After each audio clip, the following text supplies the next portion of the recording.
आज से 500 साल पहले श्री चैतन्य महाप्रभु स्वयं ने की, जिन्होंने हमें हरे कृष्णा कृष्णा कृष्णा हरे हरे, हरे राम राम राम हरे हरे, यह महामंत्र प्रदान किया। और उसी श्रृंखला में आगे इस्कॉन के संस्थापक आचार्य कृष्ण कृपा श्री मूर्ति अभय चरणारविंद भक्तिवेदांत स्वामी शिल प्रभुपाद, जो आपके सामने यहाँ विराजमान हैं, उन्होंने इस कृष्ण भक्ति को पूरे विश्व में फैलाया। आपको यह जान के प्रसन्नता होगी कि इस्कॉन के आज लगभग 1000 केंद्र है पूरे विश्व में। पूरे विश्व में जो कंट्रीज के नाम आपने सुने भी नहीं होंगे, ऐसी जगहों पर कृष्ण भक्ति भगवत गीता का ज्ञान पहुंच चुका है। और यह केंद्रों की एक विशेष बात है कि ये आध्यात्मिक शिक्षा के केंद्र हैं। मंदिर का प्रयोजन केवल आकर के दर्शन करके चले जाना नहीं है, मंदिर आध्यात्मिक शिक्षा के केंद्र हैं। हमारे सनातन धर्म की जो विशेषता है वह है आध्यात्मिक शिक्षा। और जब विदेशी आक्रांताओं ने भारत पर आक्रमण किया तो सबसे पहले उन्होंने आघात इन मंदिरों और गुरुकुलों पर ही किया, क्योंकि वह हमें तोड़ना चाहते थे हमारे आध्यात्मिक बल से। और जब हमारे भारतवर्ष में ये आध्यात्मिक बल टूट गया, उसके बाद विदेशी आक्रांताओं ने हमारे ऊपर विजय हासिल की। तो यद्यपि भारत को स्वतंत्र हुए 75 वर्ष हो चुके हैं, लेकिन वास्तविक स्वतंत्रता कब आएगी?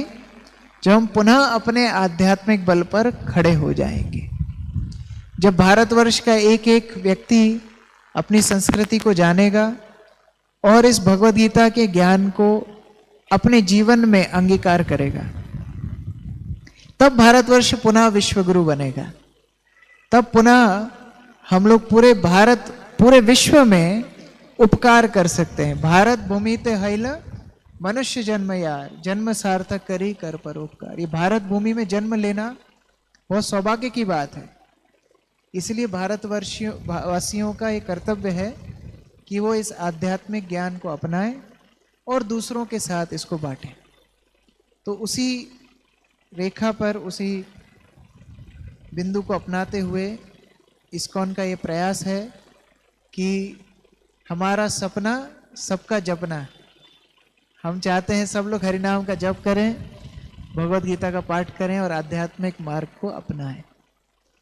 तो हम लोग प्रतिदिन, प्रति हफ्ते भगवद गीता के एक श्लोक पर पाठ करते हैं और इस पाठ को क्रमबद्ध रूप से करते करते हमारी यात्रा पहुंच चुकी है 7वें अध्याय पर। 7वां अध्याय भगवद गीता का बहुत ही महत्वपूर्ण अध्याय है, क्योंकि प्रथम 6 अध्याय गीता के कर्म योग की शिक्षा देते हैं, लेकिन ये मध्य के 6 अध्याय भक्ति योग की शिक्षा देते हैं। और उसकी शुरुआत होती है 7वें अध्याय से। जब आप किसी के प्रति संबंध स्थापित करना चाहते हैं तो प्रथम उसका अंग है उस व्यक्ति को जानना, है ना। लोग रिश्ते जब स्थापित करते हैं तो बायोडेटा भेजते हैं। पहला है कि व्यक्ति को जानना। तो उसी प्रकार भक्ति की शुरुआत होती है भगवान को जानने से। और इसीलिए इस अध्याय का नाम है भगवत ज्ञान। ये 7वां अध्याय है भगवत ज्ञान।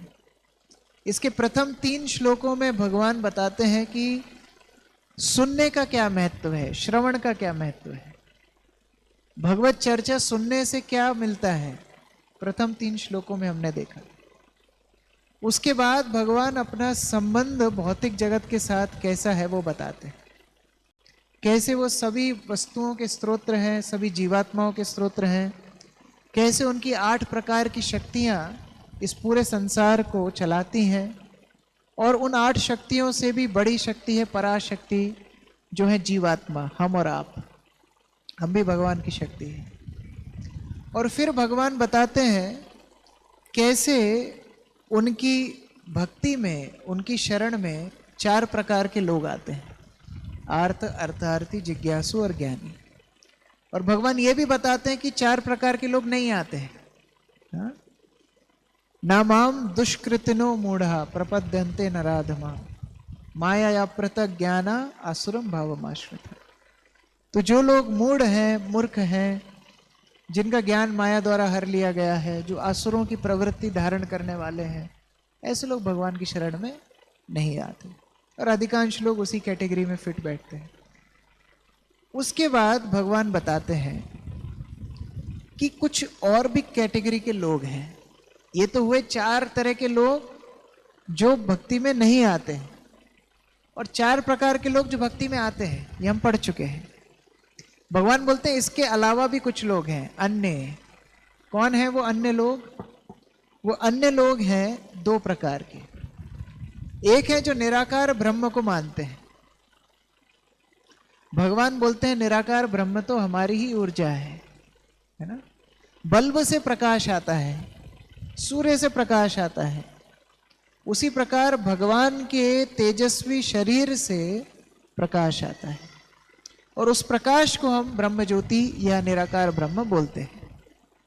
एक और कैटेगरी है जो देवी देवताओं की उपासना करते हैं, और उसी को भगवान अभी कुछ श्लोकों में समझा रहे हैं। और हमने पिछले श्लोक में देखा था कि कैसे भगवान बोलते हैं जिस जिस देवी देवता के प्रति आपकी श्रद्धा होगी, भगवान उसी के प्रति आपकी श्रद्धा को बढ़ा देंगे। और आज का श्लोक उसी श्रृंखला में आगे बढ़ रहा है। तो हम लोग पहले श्लोक पढ़ेंगे, फिर उसके ऊपर चर्चा करेंगे। सा तया श्रद्धया युक्ता तस्य आराधनं मिते लभते च ततः कामान् मया एव विहितानि तान्। कोई एक भक्त इसका अनुवाद पढ़िए।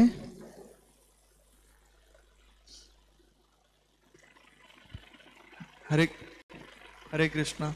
ऐसी श्रद्धा से समन्वित वह देवता विशेष की पूजा करने का यत्न करता है।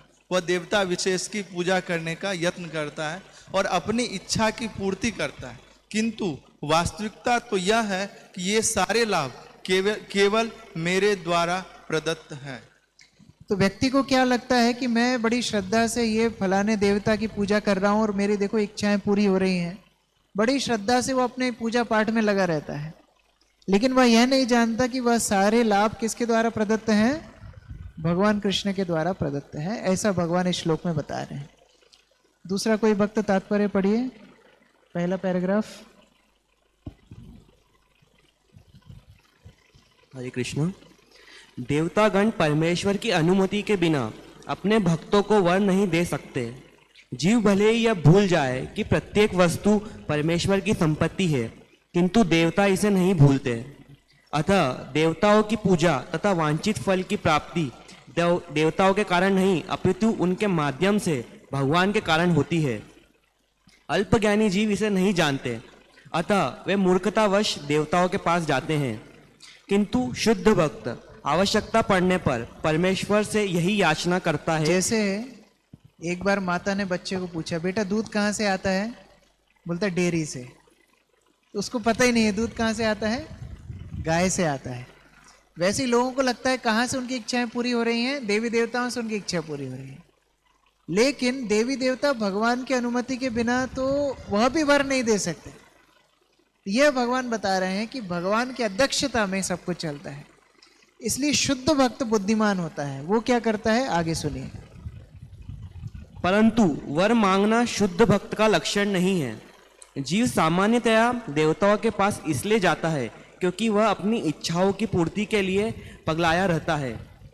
ऐसा तब होता है जब जीव अनुचित कामना करता है, जिसे स्वयं भगवान पूरा नहीं करते।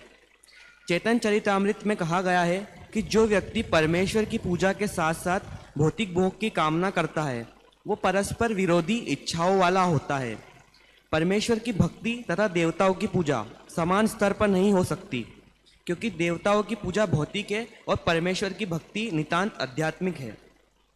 जो जीव भगवत धाम जाने का इच्छुक है, उसे मार्ग में भौतिक इच्छाएं बाधक है। अतः भगवान के शुद्ध भक्त को वे भौतिक लाभ नहीं प्रदान किए जाते, जिनकी कामना अल्पज्ञ जीव करते रहते हैं, जिसके कारण वे परमेश्वर की भक्ति न करके देवताओं की पूजा में लगे रहते हैं। हरे कृष्ण।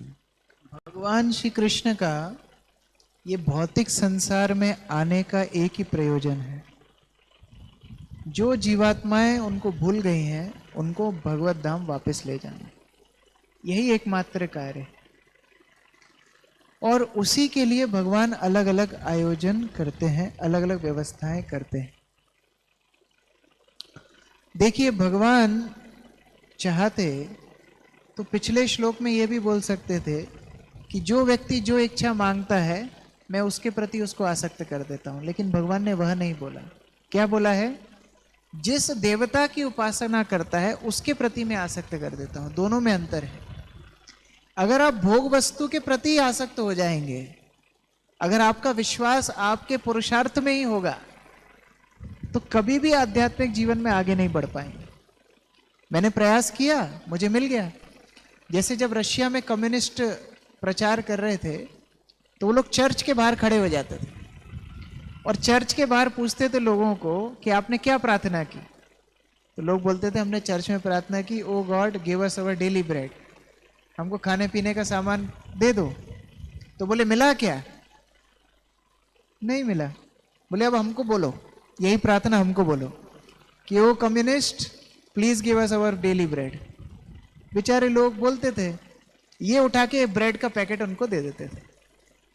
तो कौन भगवान हुआ? कम्युनिस्ट की चर्च। लोगों को लगता था अरे इससे अच्छा तो यही लोग हैं, तो इनके साथ ही जुड़ जाते हैं, पूरा का पूरा रशिया कम्युनिस्ट बन गया। तो भगवान ने इस बात की पुष्टि की है कि अपने पुरुषार्थ पे भरोसा रखोगे तो भौतिक संसार में ही रह जाओगे। इसलिए कम से कम अपने से ऊपर जो देवता हैं उनके ऊपर तो श्रद्धा रखो। आप अंतर समझ पा रहे हैं क्या बोल रहा हूं मैं? अगर भौतिक इच्छाओं के प्रति आसक्त रहें, अपने पुरुषार्थ के प्रति आसक्त रहें, तो ये भौतिक जगत हमें अच्छा लगने लगेगा। और जब भौतिक संसार अच्छा लगने लगेगा तो हम भगवत धाम कैसे जाएंगे? तो भगवान का मिशन फेल हो जाएगा। एक सुअर को भी लगता है देखो मेरी पत्नी कितनी सुंदर है, मेरे बच्चे कितने सुंदर हैं, मुझे रोज ताजा ताजा गरम गरम खाना मिलता है। तो यह क्या है? यह आसक्ति है। यह आसक्ति के कारण व्यक्ति हमेशा ही भौतिक संसार में रह जाएगा। इसलिए भगवान बोलते हैं कम से कम चलो ठीक है, देवी देवताओं की उपासना करता है तो मैं उसके प्रति उसको आसक्त कर देता हूं। अंधा मामा से काना मामा अच्छा, कम से कम देवी देवताओं को मानता है। अब सेकंड स्टेप क्या होती है? क्योंकि देवी देवता भगवान के सेवक है तो वो क्रमबद्ध रूप में धीरे धीरे भक्ति में आध्यात्मिक स्तर में बढ़ता जाता है। क्योंकि यद्यपि हम भूल जाते हैं कि भगवान है या नहीं, देवी देवता तो नहीं भूलते हैं। देवी देवताओं को पता है कि उनको देने वाला कौन है। इसलिए देवी देवताओं की जो प्रमाणित उपासना करते हैं शास्त्रों के अनुसार, वो धीरे धीरे भक्ति में आ जाते हैं। अच्छा, देवी देवता अगर भूल भी जाएं कि भगवान है तो भगवान उनको छोड़ते नहीं। जैसे इंद्र भूल गए थे, इंद्र को बोल रहे हैं कौन है वाचाल लड़का जो इतनी बातें कर रहा है, बड़बड़ कर रहा है, मेरी पूजा बंद करा दी, इतनी वर्षा करूंगा कि 2 सेकंड में पूरे ब्रजमंडल को डुबा दूंगा। भगवान ने भी ऐसी पिक्चर दिखाई कि धूल उड़ रही थी, 7 दिन तक वो बारिश कर रहा है और ब्रजमंडल में धूल उड़ रही है। तो इंद्र को अपनी गलती समझ में आई, कब कपाता हुआ जाए तो जाए कैसे, सुरभि गाय को आगे रख करके इंद्र माफी मांगने गए। ये कथा आपको पता है। ब्रह्मा जी को भ्रम हुआ, हम और आप शरीर जो हमारा बना है वो किससे बना है? 5 तत्वों से बना है, पंच महाभूत। और हमारा सूक्ष्म शरीर बना है मन बुद्धि अहंकार से। लेकिन ब्रह्मा जी का शरीर पता है किसका बना है? केवल बुद्धि से बना है। उसमें कोई भौतिक पदार्थ बाकी नहीं है, केवल एक बुद्धि है, बुद्धि से शरीर बना है। और हमारे आपके एक मुंह, उनके 4 मुख। 4 मुख वाले ब्रह्मा और जिनका पूरा शरीर ही बुद्धि से बना हो, उनकी बुद्धि भी भ्रमित हो गई। और वो जा करके भगवान के बछड़ों को और ग्वालों को चोरी कर लेते हैं। बाद में भगवान भी उनको अच्छी कैसेट दिखाते हैं। 1 साल तक अपने विस्तार से जितने बछड़े थे, जितने ग्वाल बालक बन जाते हैं। और ब्रह्मा जी भी फिर आते हैं और ऐसा शास्त्र में बताया है, पलट पलट के दंडवत कर रहे थे, क्योंकि 4 मुख है ना, तो एक बार एक से, फिर दूसरे से, फिर तीसरे से, फिर चौथे से, बहुत गलती हो गई, हमें क्षमा कर दीजिए। तो देवता अगर भूल भी जाएं कि उनके ऊपर भगवान है, तो भगवान उन्हें भूलने नहीं देते, विस्मृति नहीं होने देते। इसीलिए पहला मार्ग जो भगवान जीवात्माओं के लिए खोलते हैं वह है कि अपनी स्वतंत्रता का ठीक से जीवात्मा उपयोग करे। मजे की बात क्या है, हम सबको भगवान ने स्वतंत्रता दी है। हम सबको भगवान ने स्वतंत्रता दी है, लेकिन हम स्वतंत्र नहीं हैं। अंतर समझ पा रहे हैं? स्वतंत्रता तो है, लेकिन हम स्वतंत्र नहीं हैं। इसका मतलब क्या है, जैसे गाय को ग्वाला छोड़ देता है चरने के लिए, स्वतंत्रता दी है, लेकिन क्या गाय कहीं भी जा सकती है क्या? थोड़ा रास्ते से इधर उधर जाएगी तो फिर ग्वाला छाड़ी लगाएगा। उसी प्रकार से पिता माता बच्चों को स्वतंत्रता देते हैं, पढ़ने के लिए बाहर भेजते हैं, मोबाइल फोन खरीद के देते हैं, और जब वो मोबाइल फोन से माता पिता से बात नहीं करता, किसी और से बात करता है, तो माता पिता को क्या गुस्सा नहीं आएगा? तो स्वतंत्रता तो दी है, लेकिन नॉट कंप्लीट इंडिपेंडेंस, पूर्ण स्वतंत्रता नहीं है।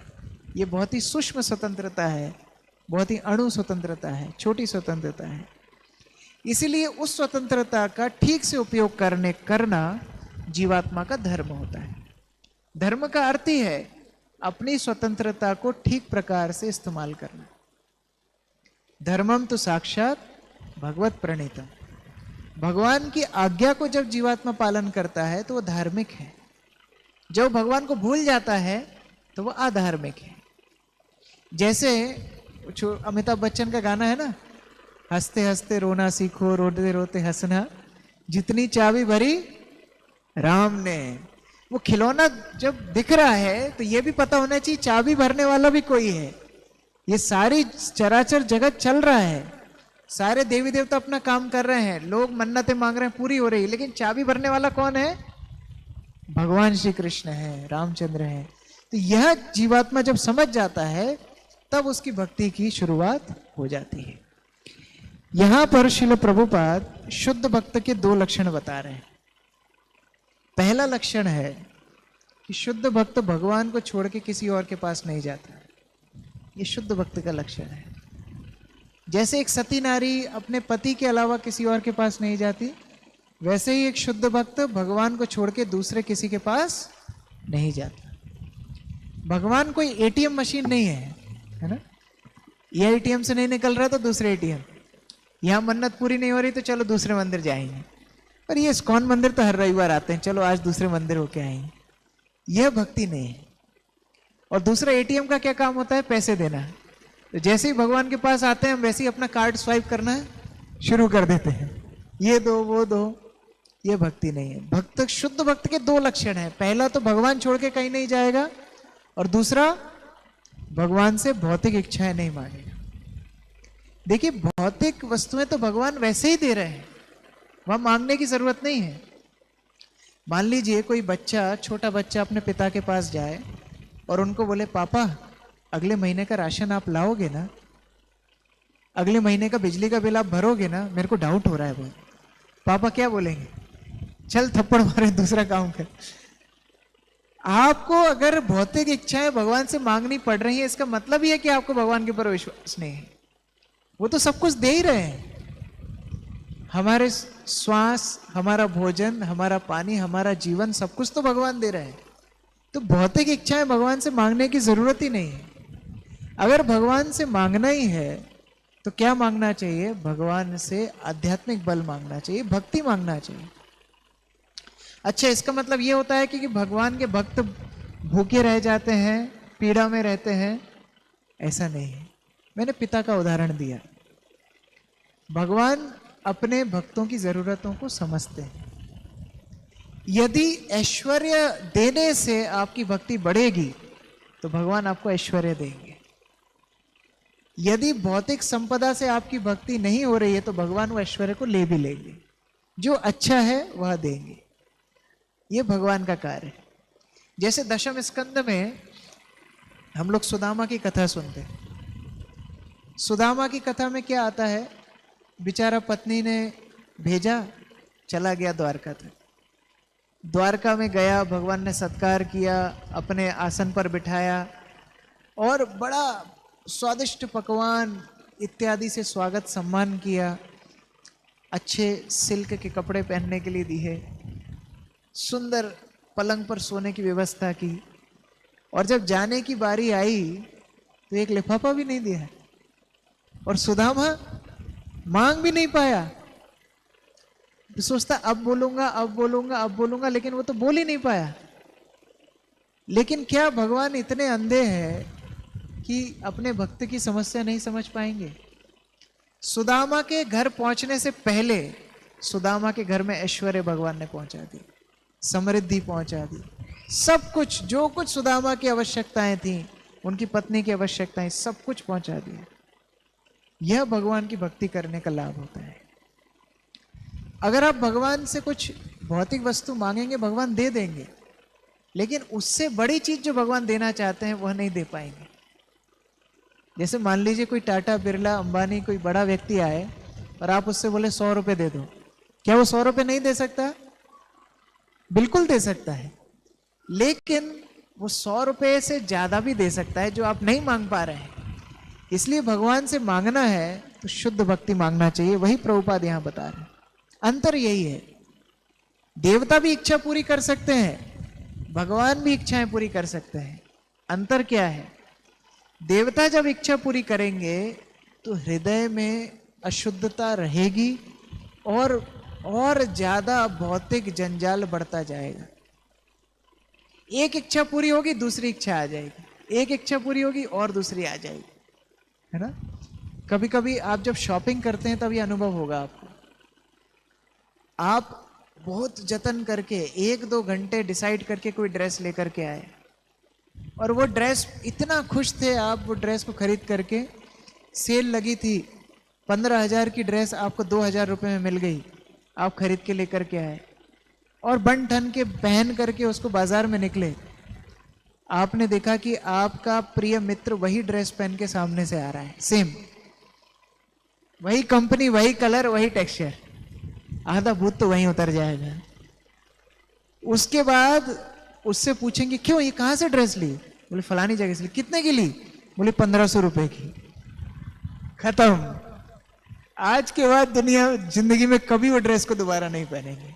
एक तो सेम ड्रेस दोस्त ने पहन ली और मैं 2000 की खरीद के लेके आया, वो 1500 की। भौतिक संसार में सुख आनंद भी क्षणिक है और दूसरों के साथ रिलेटिव को क्या बोलते हैं हिंदी में? हाँ, दूसरों से कंपेयर करके रिलेटिव है। एक व्यक्ति का सुख दूसरे के लिए कष्ट है। जब तक दूसरे हमसे जले ना, दुखी ना हो, तो हमारे सुख का क्या मतलब है? तो देवी देवता सुख देने का प्रयास करेंगे, आपकी इच्छाओं का पूर्ण करने का प्रयास करेंगे, लेकिन इच्छाओं का सागर उमड़ता जाएगा, बढ़ता जाएगा। जिस प्रकार अग्नि में अगर आप घी डालते जाएं तो अग्नि बुझेगी नहीं, अग्नि और ज्यादा प्रज्वलित होगी। लेकिन भगवान के पास आकर के प्रार्थना करने का लाभ क्या है कि भौतिक इच्छाओं का शमन भगवान कर देते हैं। भौतिक इच्छाओं से रहित करके भक्त को शुद्ध भक्ति प्रदान करते हैं भगवान। और ऐसा क्यों करते हैं? क्योंकि जब तक हृदय में भौतिक कल्मश रहेंगे, यह संसार छोड़ के आप भगवत धाम नहीं जा सकते। थोड़ा भी कल्मश रहेगा तब तक आप भगवत धाम नहीं जा सकते। 100% नहीं होंगे जब तक शुद्ध, भगवान के पास नहीं जा सकते। पुराणों में एक सुंदर कथा आती है, नारद मुनि। नारद मुनि अलग अलग राजाओं के साथ बैठ करके वार्तालाप करते थे। तो एक बार अष्टक, प्रतर्दन और वसुमंत, इन तीनों राजाओं को लेकर के बैठे थे और उनको बोले कि बताओ तुम तीनों में से सबसे पहले कौन सदगति को प्राप्त करेगा? तीनों ने हाथ खड़ा कर दिया। बोले तीनों में से एक भी जन नहीं जाएगा। ये क्यों? सबसे पहले नंबर आया अष्टक का। अष्टक राजा बोला, आपको पता नहीं नारद मुनि, हमने हजारों हजारों करोड़ों करोड़ों गायों का दान किया है, और इतना दान किया है कि हमारे पास गिनती नहीं है, हम क्यों नहीं सदगति को प्राप्त करेंगे? नारद मुनि बोले, ये जो तुम बता रहे हो ना, यही तो मुश्किल है। ये दान करने का घमंड तुमको है, इसलिए तुम भगवत धाम नहीं जाओगे। नाम कट। दूसरे राजा खड़े हो गए, प्रतरदन। प्रतरदन को बोले नारद मुनि, बताओ तुम क्यों नहीं जाओगे, कोई गलती दिखती है क्या? नहीं, हमें तो कोई गलती नहीं दिखती। नारद मुनि बोले, याद करो, एक बार तुम बन ठन के अपने रथ पे सवार होके जा रहे थे, और एक ब्राह्मण ने तुमको बोला कि हमको मदद करो, तुमने उस रथ के पहिए दे दिए। बोले और मदद करो, तुमने उसके घोड़े निकाल के दे दिए। और मदद करो, तुमने झंडा इत्यादि स्वर्ण जो कुछ था सब कुछ दे दिया। और उसके बाद ब्राह्मण ने बोला और मदद करो, तो तुम हंस के बोलते हो अब क्या जान लोगे, सब तो दे दिया। तो जो तुमने ये हास्य करके उसका मजाक उड़ाया, यह तुम्हारा कलमश है, इसलिए तुम भी भगवत धाम नहीं जाओगे। लो, खत्म। तीसरे बोले, हमको तो जाने दो, हमने क्या किया है। तीसरे राजा वसुमंत। वसुमंत बोले, हम जाएंगे। नारद मुनि बोले, याद करो, बोले हमने तो पूरा का पूरा रथ दे दिया था, हम रथ पे बैठे थे, हमें भी ब्राह्मण ने मांगा, हमने दे दिया। दूसरा रथ तैयार किया, वो भी मांगा, वो भी दे दिया। तीसरा रथ तैयार किया, वो मांगा, वो भी दे दिया। तो हमको क्यों नहीं जाने दे रहे हो? नारद मुनि बोले, तुमने मांगने पे दिया, ये तुम्हारा कलमश। ब्राह्मण देख के तो बिना मांगे दे देना चाहिए। बाप रे बाप, नारद मुनि ने तो सबको चकनाचूर कर दिया। बोले कौन जाएगा फिर? बोले दाता हो तो शिवी जैसा हो। शिवी की कहानी सुनी है ना आपने? शिवी के दरबार में एक कबूतर आता है, पीछे से गिद्ध आता है, दोनों को न्याय करना है, कबूतर को भी बचाना है, गिद्ध को भी न्याय करना है। तो स्वयं का मांस छील करके उसको संतुष्ट करने का प्रयास किया। तो उस प्रकार से थोड़ा भी कलमश हो तो सब राजा मिलके बोलते, तो नारद मुनि आप तो पक्का चले जाओगे। बोले नहीं, हम भी अटक गए थे। पिछले जन्म में जब हम दासी पुत्र थे, भक्ति वेदांतों ने हमको खूब भक्ति सिखाई, हमने भक्ति करी, माता का देहांत हो गया, जंगल में जाके रहने लगे। भगवान ने हमको आकाशवाणी से सुना तो दिया कि हम आपकी भक्ति से प्रसन्न हैं, लेकिन ये भी बोल दिया कि अब आप हमको इस शरीर में दर्शन नहीं कर पाएंगे क्योंकि आप कलुषित हैं। लो, छोटा सा बालक, माता गई, जंगल में चला गया, भक्ति वेदांतों के द्वारा बताए गए भागवत धर्म का पालन कर रहा है, भगवान की ध्वनि सुनाई दे गई, फिर भी कलमश है। तो चारों राजाओं ने पूछा आपके अंदर क्या कलमश था, वो भी बता दीजिए। बोले मेरे अंदर जंगल में रहने की आसक्ति थी, ये मेरा कलमश था। सतो गुण के प्रति मैं आसक्त था, ये मेरा कलमश था, इसलिए मैं भी भगवान के पास नहीं जा पाया। तो आप सोचिए किस स्तर की बातें चल रही हैं। हमारा स्तर तो बहुत नीचे है, हम तो अपना फोन ही नहीं छोड़ पा रहे हैं, हम तो अपनी गंदी आदतें नहीं छोड़ पा रहे हैं, और यहां सतोगुण भी एक कलमश है। तो जब तक व्यक्ति पूर्ण रूप से शुद्ध नहीं होगा, भगवान के पास नहीं जा सकता। इसीलिए देवताओं के पास जाना, देवी देवताओं के पास जाने से हो सकता है भौतिक लाभ मिल जाए, लेकिन हृदय का शुद्धि नहीं होगी। इसी के विपरीत शृण्वताम स्वकथा कृष्ण पुण्य श्रवण कीर्तन, जब हम भगवान श्री कृष्ण की श्रवण कीर्तन में लगते हैं तब हृदय शुद्ध होता है, और वह हृदय शुद्ध होने के कारण हम भगवान के पास जा सकते हैं। मैंने आप लोगों को पहले भी ये कहानी सुनाई होगी। इस्कॉन का मुंबई केंद्र चौपाटी में एक मंदिर है, वहाँ पर एक ब्रह्मचारी थे, और उस समय पर इतना ज़्यादा आर्थिक सहायता इस्कॉन में नहीं थी। तो बेचारे ब्रह्मचारी जब सब कुछ छोड़ छाड़ के आए थे तो कुछ पैसा उनके हाथ में था। ये बात है लगभग 25 वर्ष पहले की। तो कुछ पैसा उनके पास था, मानो 100-150 रुपया ऐसा कुछ होगा। अब बेचारे 100-150 रुपया में अपना टूथपेस्ट खरीद लिए, ब्रश खरीद लिए, शेविंग ब्लेड खरीद लिए, खर्चा होने लगा। लास्ट के 20-30 रुपये बचे थे। अब वो 20-30 रुपये बचे थे, रात में वो सो रहे थे, और मंदिर में आश्रम भी नहीं था उस समय। ये जो मंदिर टेम्पल हॉल है, इसी में भक्त लोग सोते थे रात में। तो वो मंदिर में सो रहे थे। अब मन में विचार आ रहे हैं रात में सोने से पहले कि ये 25-30 रुपये बचे हैं, कैसे आगे चलेगा, इससे शेविंग क्रीम खरीदूंगा कि ब्लेड खरीदूंगा, ब्रह्मचारियों को बेचारे हेड शेव भी करना पड़ता है। टूथपेस्ट खरीदूंगा कि ब्रश खरीदूंगा, साबुन खरीदूंगा कि बीड बैग खरीदूं, क्या खरीदूंगा, ये विचार करते करते रात के 12 बज गई। फिर उनके मन में आया क्या सब कुछ छोड़ के इसी के लिए आया था क्या, 25 रुपए का विचार करने के लिए। उठ के गए, वहां दान पेटी में 25 रुपए डाल दिए। बोले मुझे मालूम है भगवान आप सब कुछ देख रहे हो, अब मैंने सब कुछ आपको दे दिया, अब मेरी जिम्मेदारी आपकी। ये होती है शुद्ध भक्ति। और वो भक्त आज राधा गोपीनाथ प्रभु बने, जो इस्कॉन में बहुत प्रसिद्ध है। आप यूट्यूब में सर्च करना राधा गोपीनाथ प्रभु।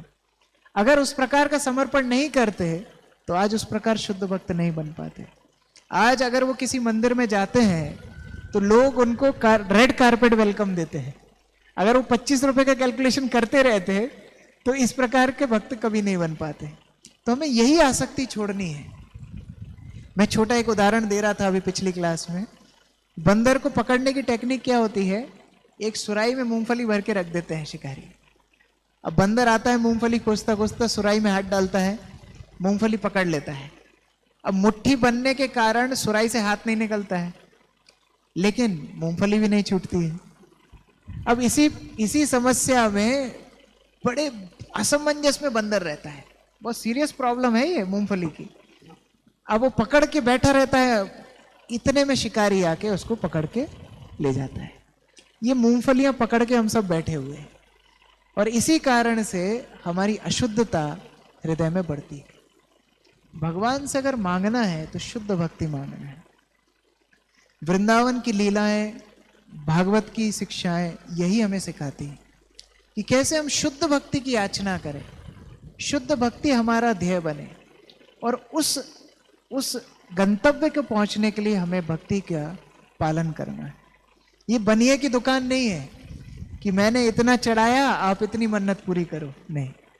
ये शुद्ध भक्ति ऐसा एक ट्रांजैक्शन है, ऐसा एक व्यापार है जहां भगवान अपने भक्तों को पूर्ण समर्पण मांगते हैं और बदले में अपने आप को भक्त को दे देते हैं। वृंदावन की एक सुंदर कथा है। एक बूढ़ी महिला थी, विधवा थी, निर्धन थी, घर में कोई सहायक नहीं था। ऐसी नारी, ऐसी वृद्ध महिला अलग अलग जगहों से फलों को इकट्ठा करके बेचती थी, और फलों को पेड़ से तोड़ना, इकट्ठा करना और टोकरी में रख के मथुरा जा करके उनको बेचना। जो कुछ उससे अनाज मिलता उससे उसकी जीविका चलती।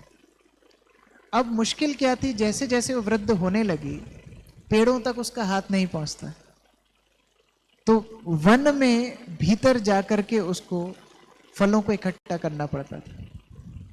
बड़ी कठिनाई से घने जंगलों में अंदर जाती, कई बार कटीली झाड़ियां होती, नीचे से रेंग रेंग करके चल के जाती, और वनों में लगी हुई वन फल इकट्ठे करके लेके आती।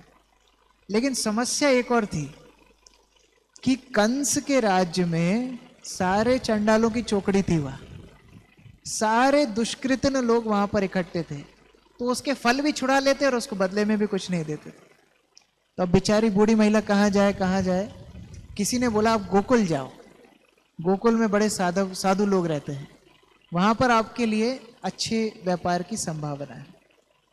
अब बेचारी ये फल बेचने वाली यमुना पार करके गई।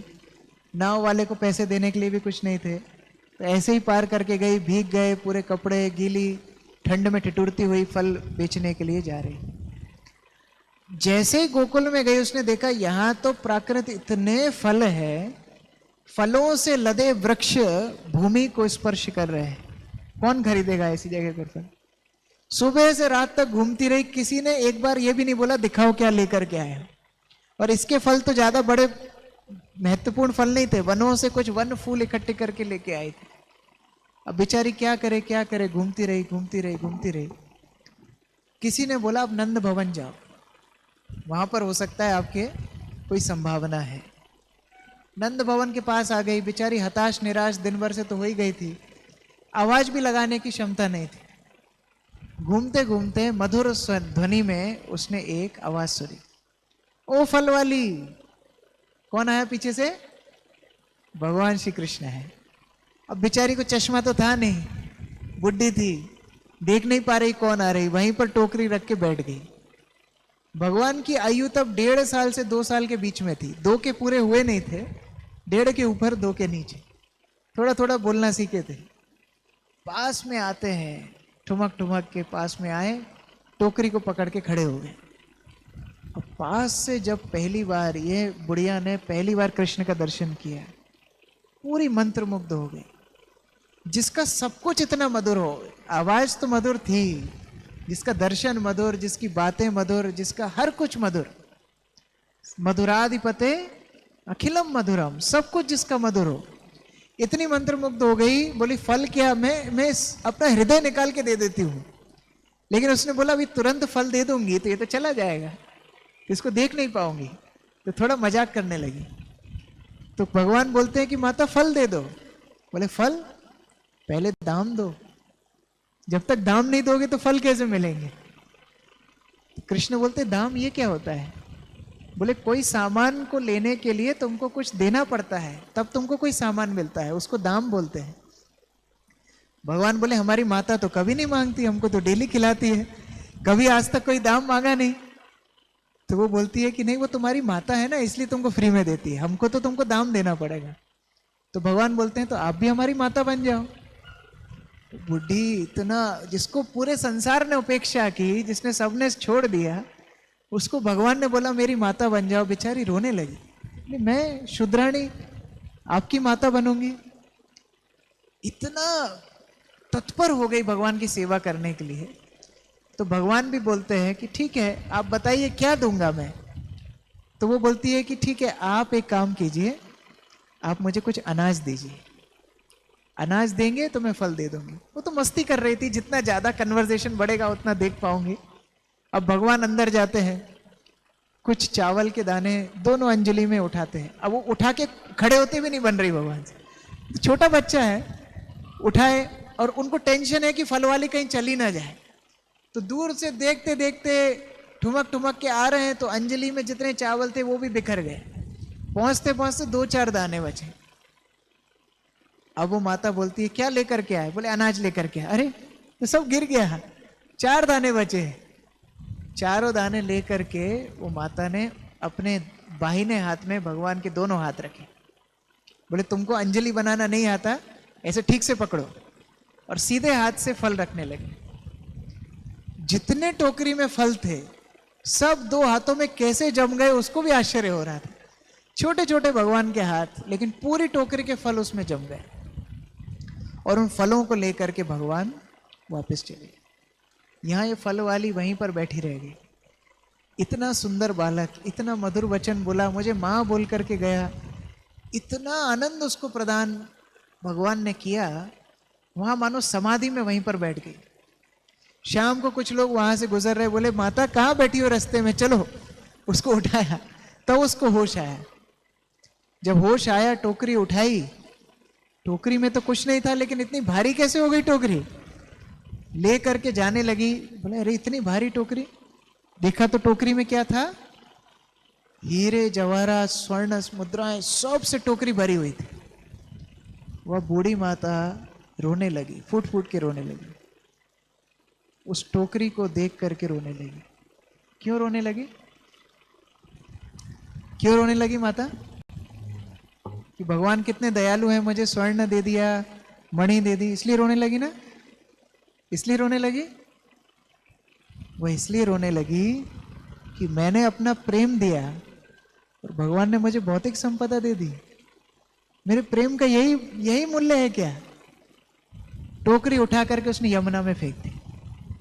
बोले ऐसा ये नहीं चाहिए, देना हो तो दीजिए जन्म जन्म का साथ, देना है तो अपनी शुद्ध भक्ति दीजिए, हमको ये हीरे जवाहरात ये सब नहीं चाहिए। ये तो इतने जन्मों में हमने यही किया है, जन्म लिया, विद्या उपार्जन किया, धन उपार्जन किया, फिर मर गए। लेकिन अब इस जीवन में क्या चाहिए? कृष्ण भक्ति चाहिए। उस लक्ष्य के साथ भगवान के पास आना चाहिए, और कुछ भगवान से नहीं मांगना चाहिए। अनेक जन्मों में हमने प्रयास किया है कि हम इंद्रिय भोग करके सुखी हो जाए। क्या सुखी हुए कोई?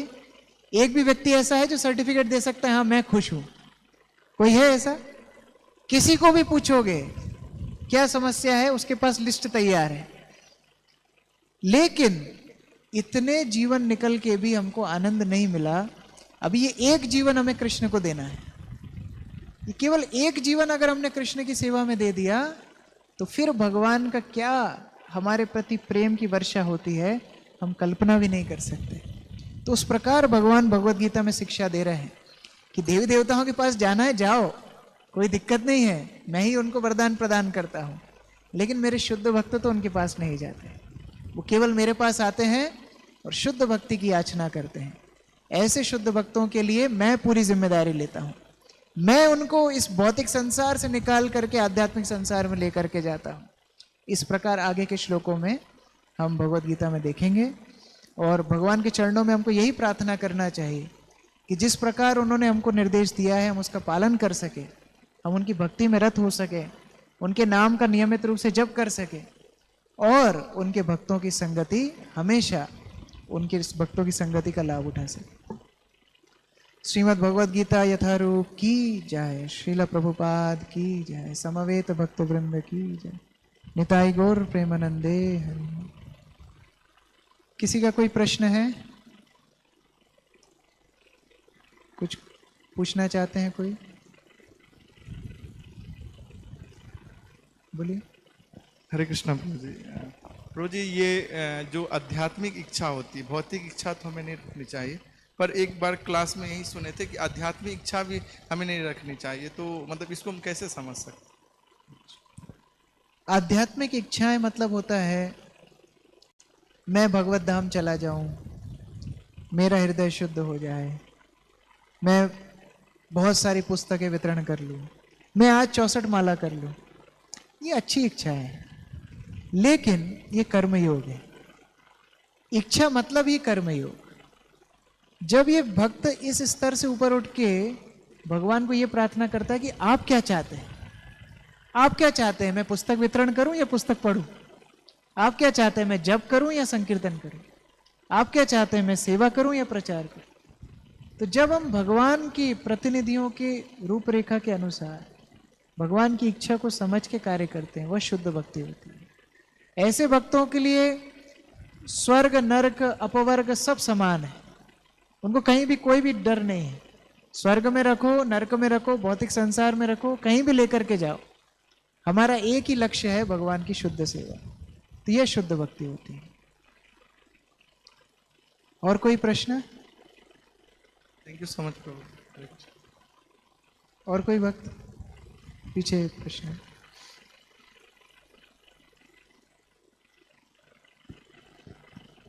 गुरुदेव, जो भी ज्ञान प्राप्त होता है हमारे, हम जो भी मतलब पूजा वगैरह जो भी करते हैं या ध्यान लगाते हैं ईश्वर का,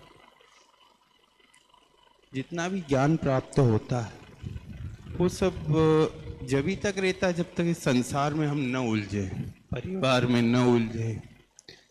मेरा कहने का सीधा तात्पर्य यह है कि जब हम ध्यान लगाते हैं ईश्वर का तो हम उनमें लीन रहते हैं, तो हमें ज्ञान प्राप्त होता है, सारी चीजें समझते। जैसे ही परिवार में उलझते हैं, आँख खोलते हैं, देखते हैं बाहर क्या है, वो ज्ञान धीरे धीरे धीरे धीरे एक थर्मामीटर का पारे के जैसा नीचे आता रहता है। लेकिन तो समाधान क्या है? बस वही चाहिए। समाधान क्या है? प्रश्न बोल रहे हैं बेटी, प्रश्न बोल रहे हैं कि जब तक हम भगवान पे ध्यान लगाने का प्रयास करते हैं तब तक तो ठीक है, जैसी जिम्मेदारियों में पड़ते हैं, परिवार में आते हैं, सब खत्म हो जाते हैं। तो समाधान क्या है? परिवार छोड़े या ध्यान छोड़े? यही है ना, परिवार छोड़े या ध्यान छोड़े? क्या छोड़े? दोनों ही नहीं छोड़ना है।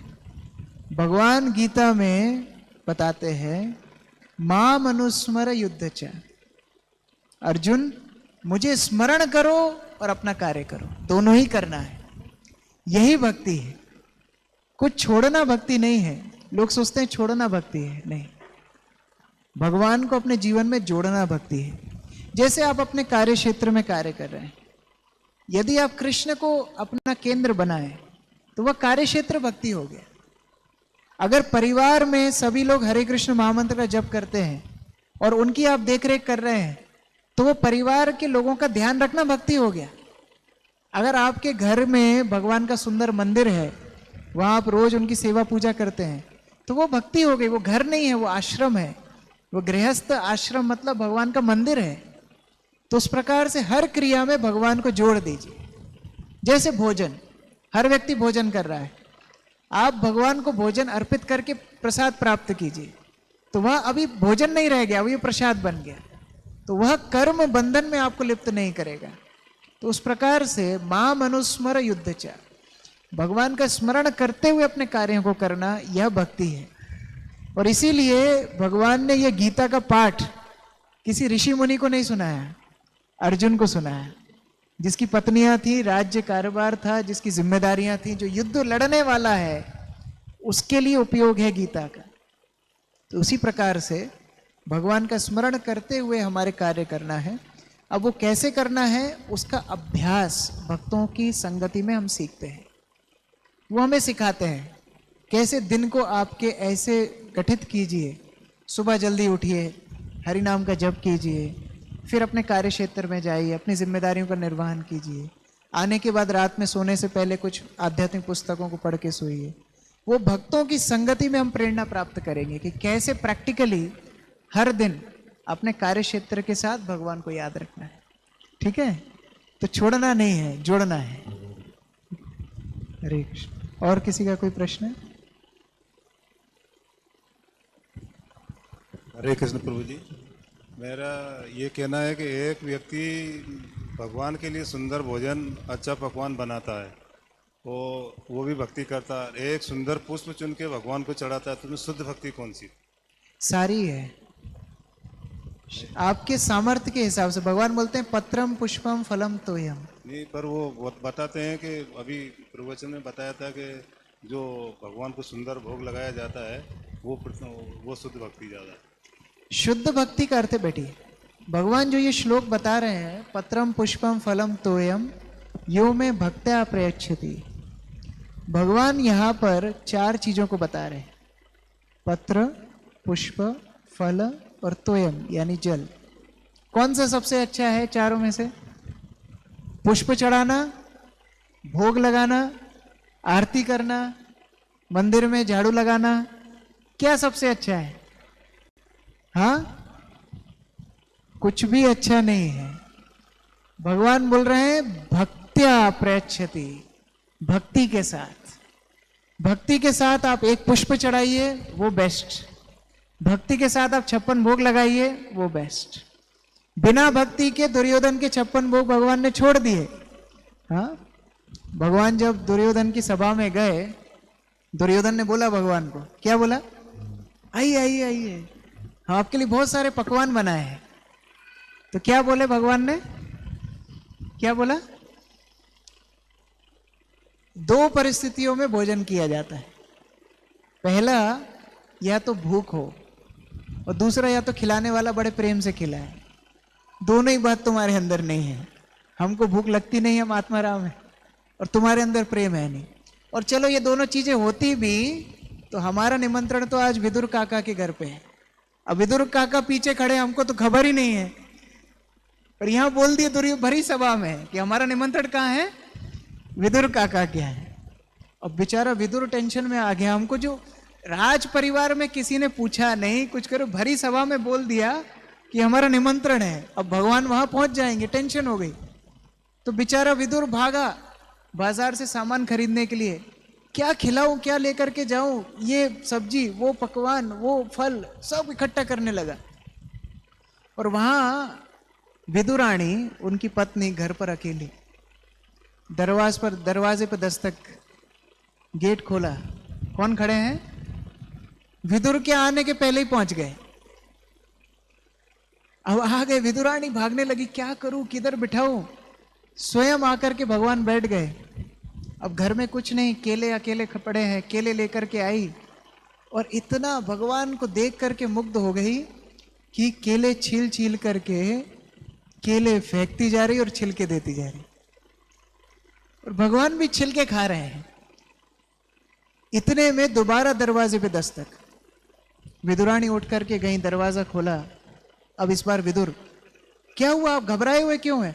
अरे तुमको पता है राजभवन में कृष्ण आए थे और कृष्ण आकर के भरी राजसभा में बोल दिए कि विदुर के घर पर निमंत्रण है, घर में कुछ है, देखो मैं इतने सब सामान लाया हूं, जल्दी जल्दी रसोई करो, कभी भी आ जाएगा। बोले आ क्या जाएगा, अंदर बैठा है।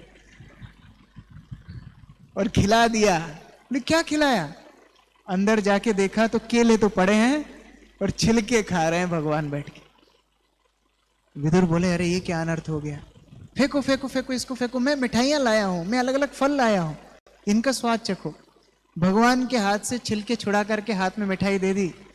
भगवान उस मिठाई का स्वाद लेते हैं, बोलते काका एक बात बोलूं, बुरा मत मानना, जितना स्वाद उन छिलकों में था ना आपकी मिठाई में नहीं है। तो भगवान भक्ति को चाहते हैं, भक्ति यह ज्यादा जरूरी है। आप 56 भोग लगाइए, फूल चढ़ाइए, कुछ भी कीजिए, पहला है भक्ति, इसलिए भक्ति के साथ।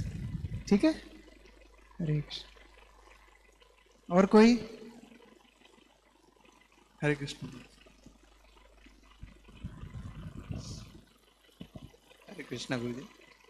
मेरा प्रश्न ये है कि अगर हम किसी को कुछ दान करते हैं, हमने अच्छे मन से दान किया है, पर अगर वो उसका दिए हुए धन का दुरुपयोग करता है, तो उसका दुष्परिणाम बिल्कुल लगता है। बैठिए। गीता के 17वें अध्याय में आप लोग पढ़ सकते हैं, भगवान ने 3 प्रकार के दान बताए। सबसे निकृष्ट प्रकार का दान है, सबसे नीचा दान है तमोगुण का दान, जो हम और आप सबसे ज्यादा करते हैं। अपात्र व्यक्ति को गलत समय पर हम दान करते हैं। हमने उसको 5 रुपया दिया, वो जाकर के दारू पिएगा, वो बीड़ी पिएगा, वो जितने पाप कर्म करेगा ना आपको उसका फल भोगना पड़ेगा। भगवान गीता में बोलते हैं 17वां अध्याय, तमोगुण का दान। इससे ऊपर होता है रजोगुण का दान। रजोगुण का दान क्या है? अहंकार के वशीभूत किया हुआ दान रजोगुण का दान होता है। आपने देखा होगा ना, लोग धर्मशालाओं में पंखा लगाते हैं, पूरे परिवार का नाम लिखाते हैं, और पंखा घूमता है, उनका कुंडवा भी घूमता रहता है। आप लोग मंदिर के बाहर ही देखेंगे, आप माफ करना आप में से किसी ने लगवाई हो तो, बाहर बेंच लगी है, और बेंच पे पूरे खानदान का नाम लिखा है। आप में से कोई हो तो माफ करना, लेकिन ऐसा करते हैं लोग। तो रजोगुण का दान, अहंकार, नाम प्रतिष्ठा के लिए मैं बहुत बड़ा दानी हूं, वो भी बंधन का कारण है। सतोगुण का दान वह दान होता है जो पात्र व्यक्ति को शुभ मुहूर्त में सत कार्य के लिए दिया जाए, वह दान हमें मुक्त कराता है। तो हम कैसे समझें कि कौन व्यक्ति अच्छे कार्य में लगा रहा है कि नहीं करा रहा है? तो पानी पियो छान के, गुरु करो जान के, पूरा परख करके दान करना चाहिए। ये व्यक्ति वास्तव में क्या समाज का कल्याण कर रहा है?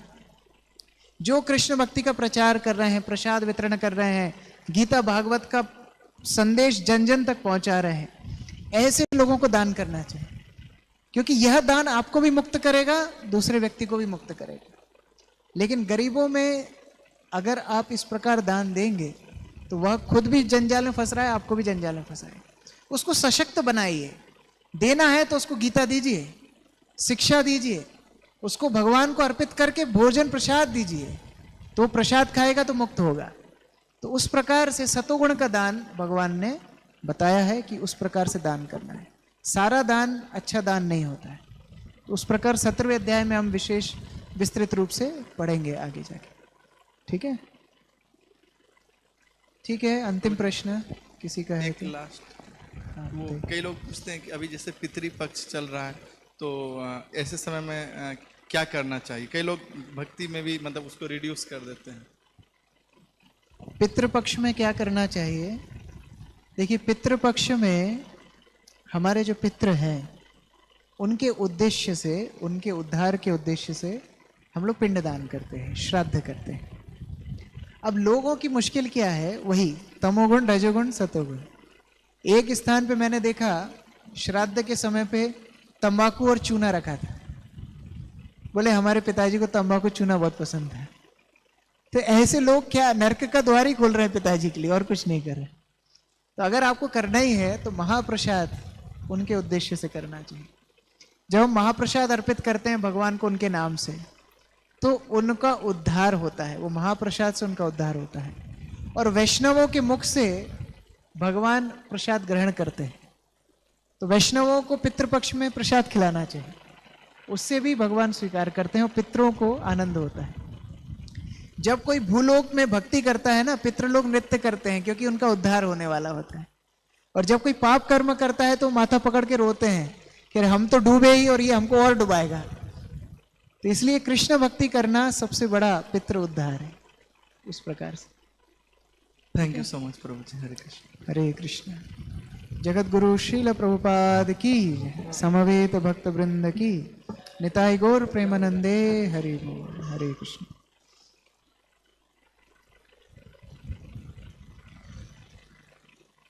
हरे कृष्ण। तो आज हमने जो चर्चा की शुद्ध भक्ति के बारे में,